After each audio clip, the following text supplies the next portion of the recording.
Hi, everybody. This is Alan Fine. I'm here with Mark Drusch, who's the Senior Vice President of Revenue Management, Alliances, and Strategy at Qatar Airways. So we've been checking in with them periodically, and we're going to do now an update on their expansion strategy, on their strategic partnerships, and health and safety, of course. And that's all here on Insider Travel Report. Mark, welcome. Thank you for being with us. Thank you, Alan, for having me. So we keep telling our listeners, our travel advisors, that you guys never stopped flying. And that's quite a testament. And I was tracking it like a sports score.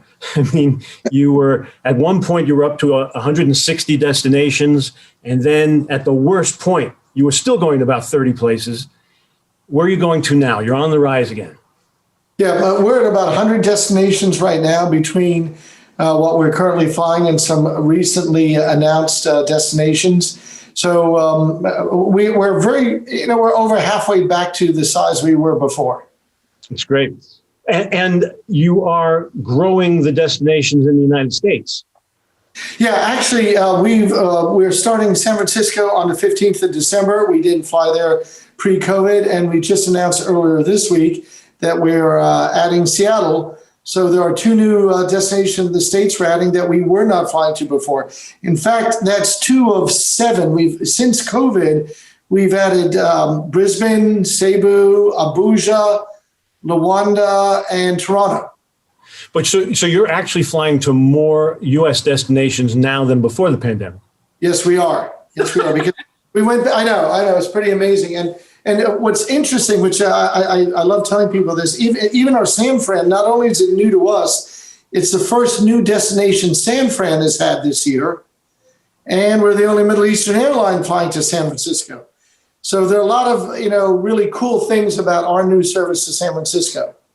But as you do this, and your title has the word strategy in it. So each of these hubs have a strategic partner. So we've already known about JetBlue and American Airlines, but there's a new one there now, especially because of Seattle. Yes, yeah. Alaska Airlines, as we announced, and you're referring to, Alan, Alaska is our new partner.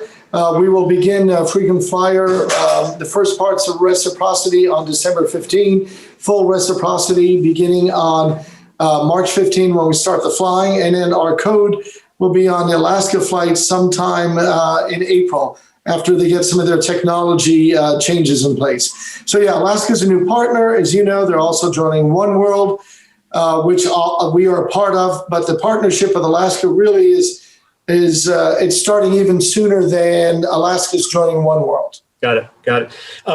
But you are the guy to talk about this. So the strategy that you guys are working on, I believe it's a business and a leisure. You're looking for the best places to go for that. Can you explain the strategy? Yeah, actually, what we found, Alan, as you said in the beginning of our discussion, what we found when we kept that core schedule flying during the real depths of COVID, we found that there were a significant amount of customers that still needed to travel.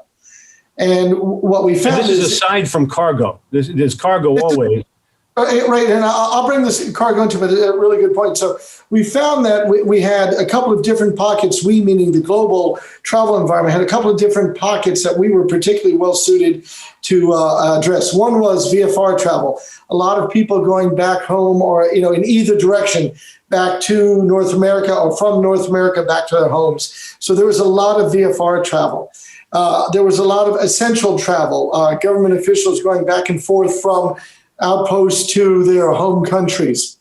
The third part is we discovered there was a massive movement of mariners around the world. So it was sailors who had been on their ships for a long time had to disembark for their rotation, and the sailors that had to be brought back to refill the ships. So there was a lot of that business out there that really was not well known, or parts of it weren't well known prior to COVID.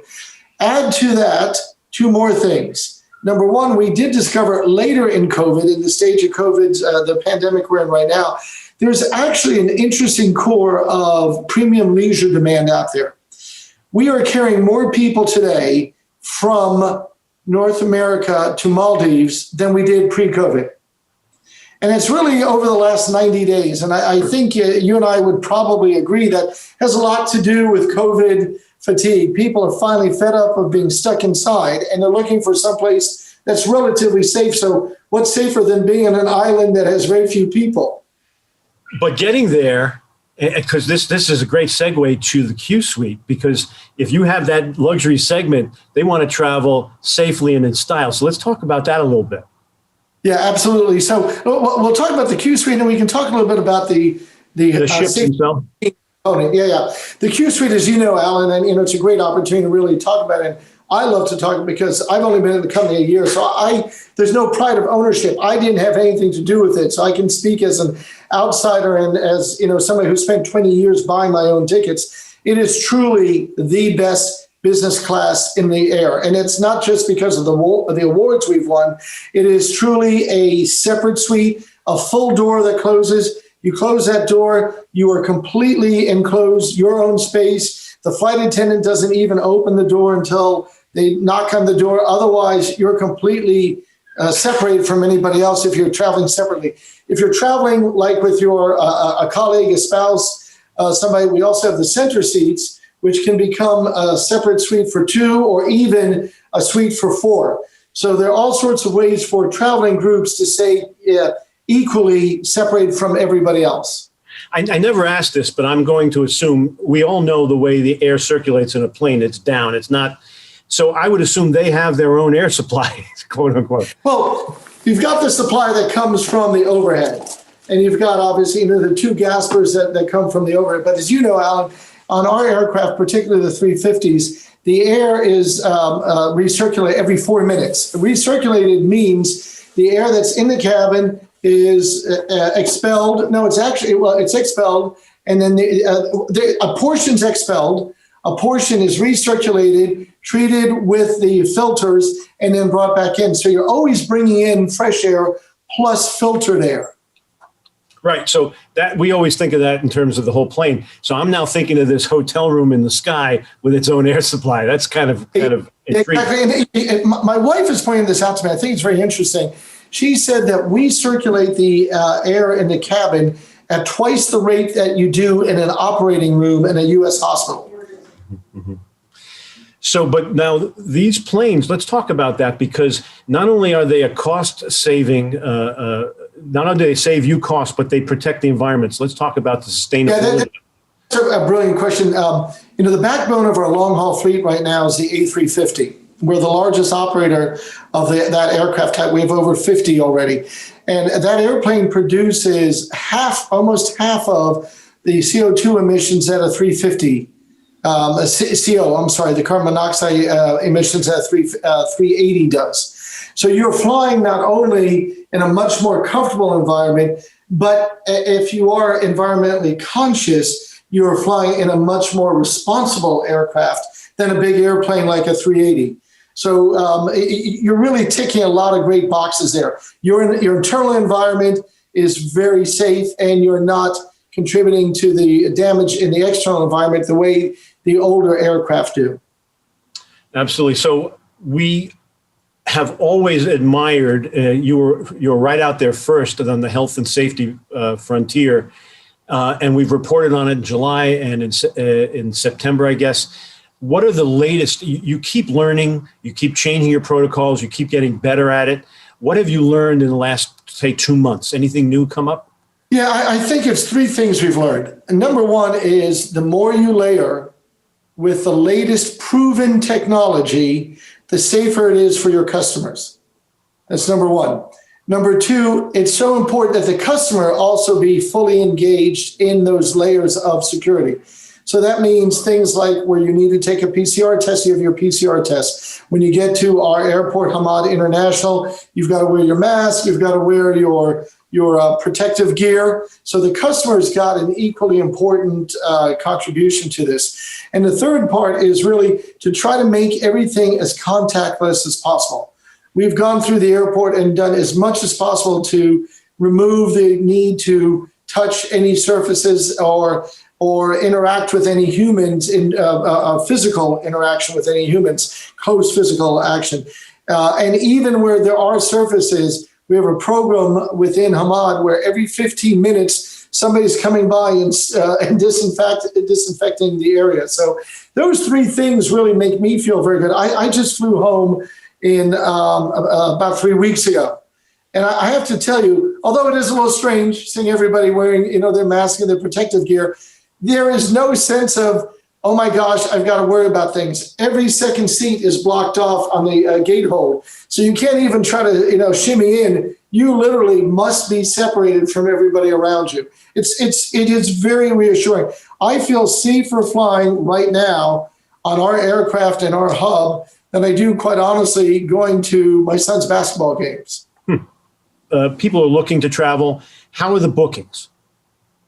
Actually, we have seen, particularly in the last 2 weeks, when all of the public knowledge is out there about vaccines about to be approved and distributed, we saw a big jump in bookings just in the last 2 weeks, particularly out of markets like Europe and North America.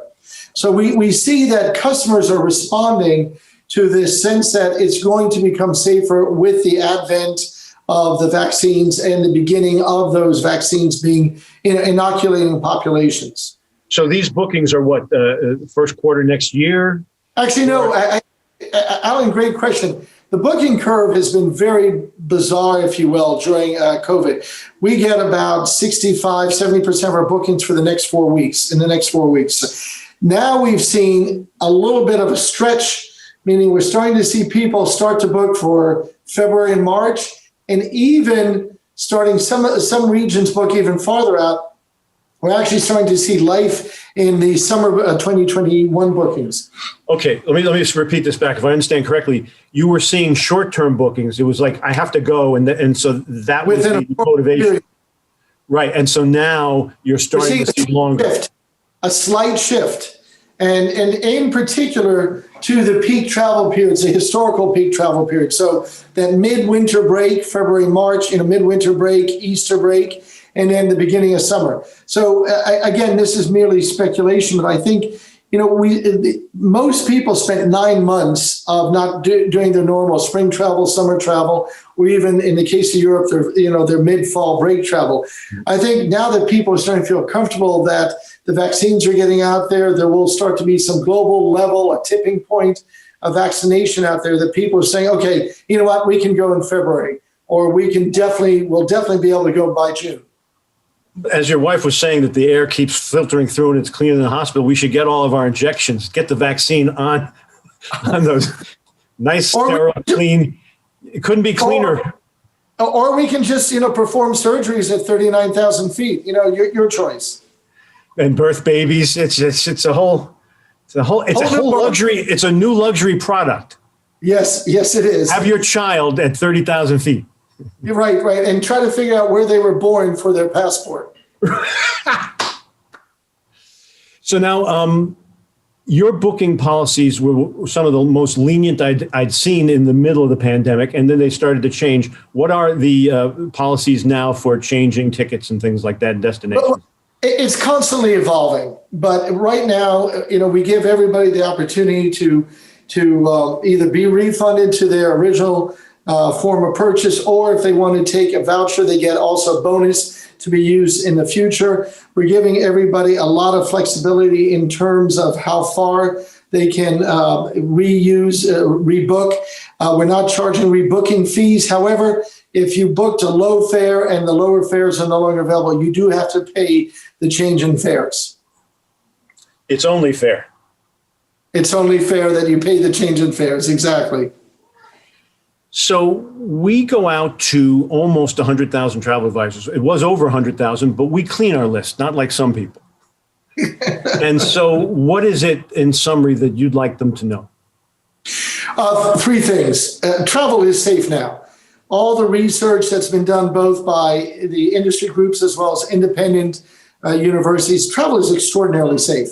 You're safer traveling in terms of your ability, your likelihood to contract COVID than you're going to a dinner party or, a big gathering. So full stop, don't worry about the travel safety. It's safer than it's ever been before, number one.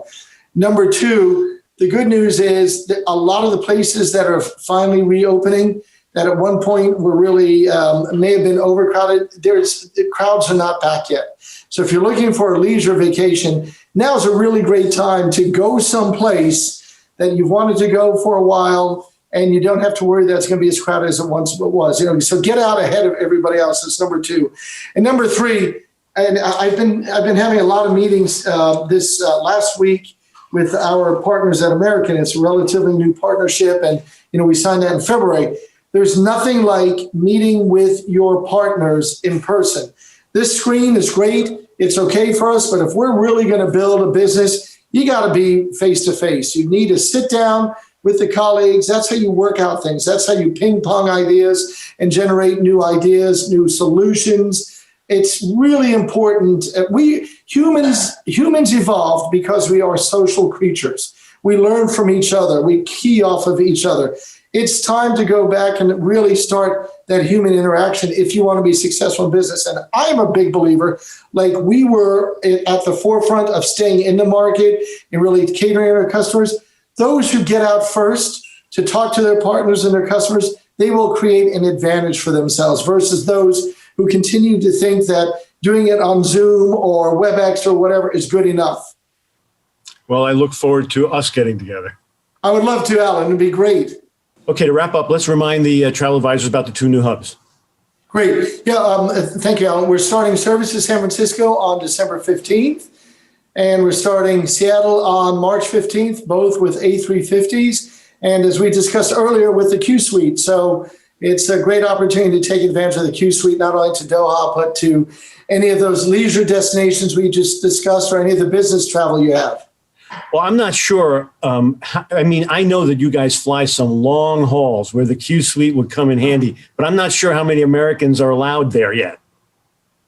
Well, Qatar is still not open yet for general travel, but all the other places we are serving via Qatar are open, like Maldives or Zanzibar or any of these other leisure markets, South Africa, Kenya. So there's really a ton of opportunity to take advantage of that Q Suite right now. So I'll meet you there. It sounds like a great idea, Alan. You and I will get a duel on the center of the Q Suite and spend 20 hours on our way to the Seychelles or to the Maldives. Great idea. I wish you guys continued success. Keep it up. Keep doing the good work. And thank you for being with us. Thank you. Nice meeting you, Alan. Nice meeting you too. And this is Alan Fine for Insider Travel Report.